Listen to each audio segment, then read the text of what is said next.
और आज हम देख रहे हैं कि मजगांव डॉक के शेयर में तेजी है।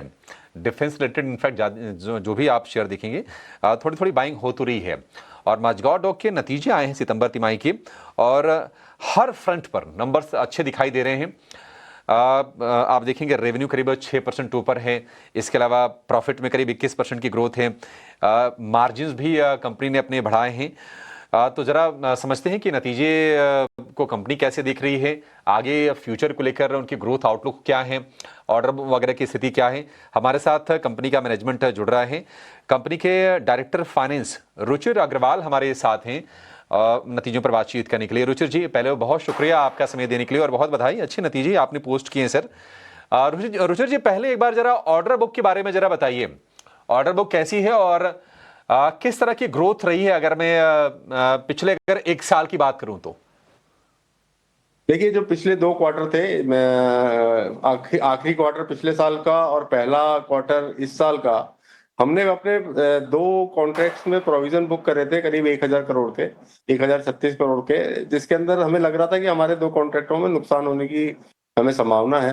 तो उसके चलते हमारे जो दोनों क्वार्टर्स थे, फोर्थ क्वार्टर ऑफ 24-25 और 25-26 का पहला क्वार्टर, उसमें हमने हमारे नतीजे जो हैं वो प्रोविजंस की वजह से हमने उतना प्रॉफिट नहीं दिखा पाए थे।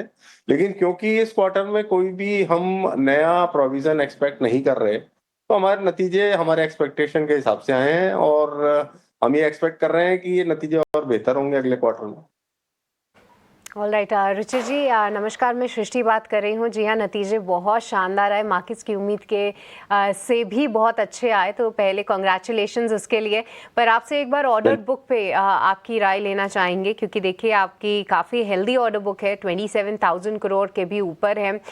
यहाँ से आगे की विजिबिलिटी क्या है, सेकेंड हाफ को लेकर किस तरीके के नए ऑर्डर विंस पर है आपकी नज़र, और ऑर्डर एग्जीक्यूशन टाइमलाइन पर भी एक बार अपना व्यू दीजिए कि आने वाले 1 से 1.5 साल में कितने ऑर्डर्स आप इनमें से फुलफिल करते नजर आएंगे?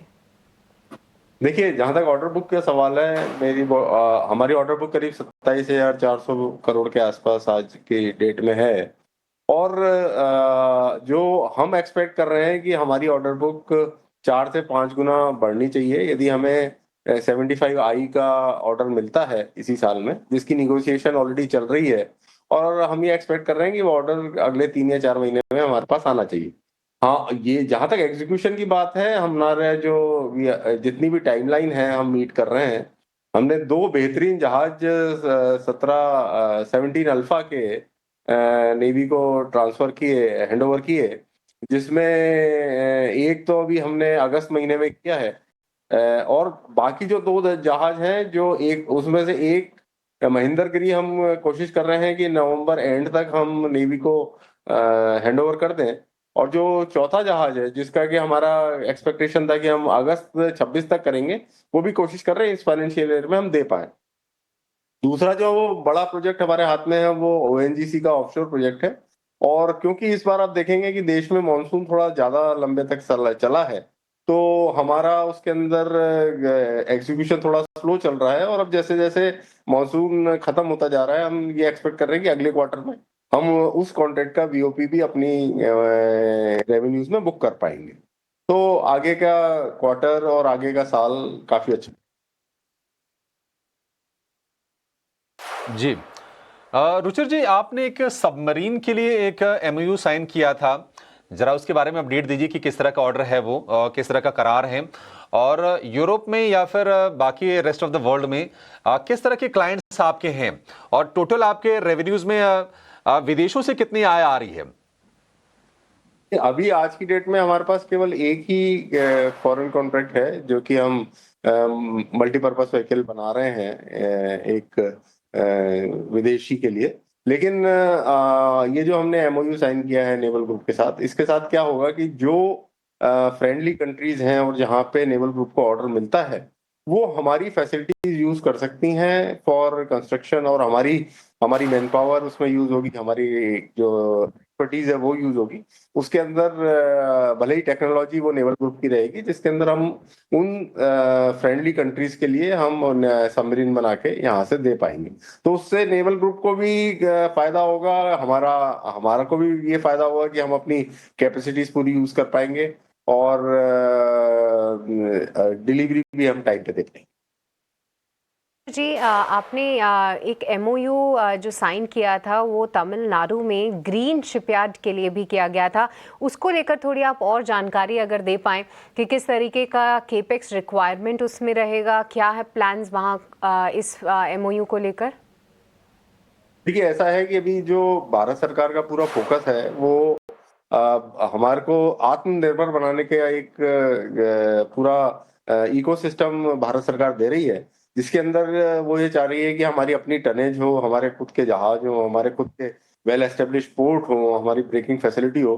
तो उसको देखते हुए हमारी कंपनी ने एक काफी साइट का सर्वे किया, और सर्वे करने के बाद उन्हें लगा कि उनकी जो रिक्वायरमेंट है उसके हिसाब से जो तमिलनाडु में तुतीकोरन पोर्ट है वो हमारी एक्सपेक्टेशन मीट कर रहा है, और इसीलिए हमने एमओयू साइन किया है। अब हम उसके अंदर टेक्निकल कंसल्टेंट अपॉइंट करेंगे जो हमें गाइड करेगा, साथ में हम इसके अंदर फॉरेन पार्टनर्स भी एंगेज करना चाहेंगे जो कि शिप बिल्डिंग में जिनको महारत है, क्योंकि हमारी महारत जो है अभी तक नेवी जहाजों पे है, और हम ये क्योंकि हम सब तरह के जहाज यहाँ बनाना चाहेंगे जिसमें कॉमर्शियल वेसल भी होंगे, तो इसलिए हम इसमें कोशिश करेंगे कि हमें एक बाहर से कोई हमारा साझेदार मिले, एक पार्टनर मिले। अब इसका क्या स्वरूप होगा, वेदर हम इसको एक अपनी सब्सिडी की तरह लेके जाएंगे, जॉइंट वेंचर की तरह लेके जाएंगे, वो अभी टाइम बताएगा कि हम कैसे करना चाहते हैं। और जी जहां तक इन्वेस्टमेंट का सवाल रुचिर है, सर, हम एक आखिरी एक्सपेक्ट कर रहे हैं कि सवाल जी सर, एक आखिरी सवाल। मार्जिन में देख रहा हूँ, मार्जिन काफ़ी ज़्यादा बेहतर हुआ है। 500 बेसिस पॉइंट के आसपास की रिकवरी है, करीब 24% का मार्जिन आप ले रहे हैं, मतलब आपको मिल रहा है। ज़रा बताएं सर कि ये सस्टेनेबल है, क्योंकि यहाँ से तो आगे जाके कॉम्पिटिटिव इंटेंसिटी भी काफ़ी ज़्यादा बढ़ जाएगी। कितने सस्टेनेबल आपको मार्जिन लगते हैं ये? देखिए, ये मार्जिन हाई हमारे इसलिए आ रहे हैं क्योंकि जब तक जो हमने 15 ब्रावो के जो जहाज डिलीवर किए और जो 17 अल्फा के जो हमने जहाज किए, उनकी वारंटीज अब पूरी होने लगी हैं, और उनके कोई क्लेम्स वगैरह हमारे पास आई नहीं, मतलब कोई लायबिलिटी हमारी नहीं आई। तो इसलिए मार्जिन हाई हैं, आगे जो है इतने हाई मार्जिन नहीं रहने वाले हैं, और ये नए कॉन्ट्रैक्ट्स में हाई मार्जिन नहीं रहने वाले हैं, क्योंकि एक तो कंपटीशन भी है। दूसरी बात यह है कि जैसे जैसे हम नए कॉन्ट्रैक्ट्स हमें मिलते हैं और हम उसका वीओपी अपना रिकॉग्नाइज करना चालू करते हैं, तो हम थोड़े कंजर्वेटिव रहते हैं, क्योंकि हम ये देखना चाहते हैं कि भाई एक्चुअल में हम उन कॉन्ट्रैक्ट्स में कितना कमा रहे हैं। तो नए कॉन्ट्रैक्ट्स में शुरुआत में मार्जिन उतने हाई नहीं रहते, और हम पहले भी हम ये कहते रहे हैं कि हम सस्टेनेबल बेसिस में 10 से 15% तक का मार्जिन हम दिखाएंगे। ठीक है रुचिर जी, बहुत अच्छा लगा सर बातचीत करके आपसे, और कंपनी के भविष्य को लेकर, कंपनी के आगे नीतियों के बारे में भी आपसे जानकारी मिली। Thank you so much sir, हमें समय देने के लिए और विस्तार से हमसे बातचीत करने के लिए, और आगे की तिमाहियों के लिए हमारी तरफ से भी आपको ढेर सारी शुभकामनाएं। चलिए, शो को यहीं पर फिलहाल समेटने का समय हो गया है। एक छोटे से ब्रेक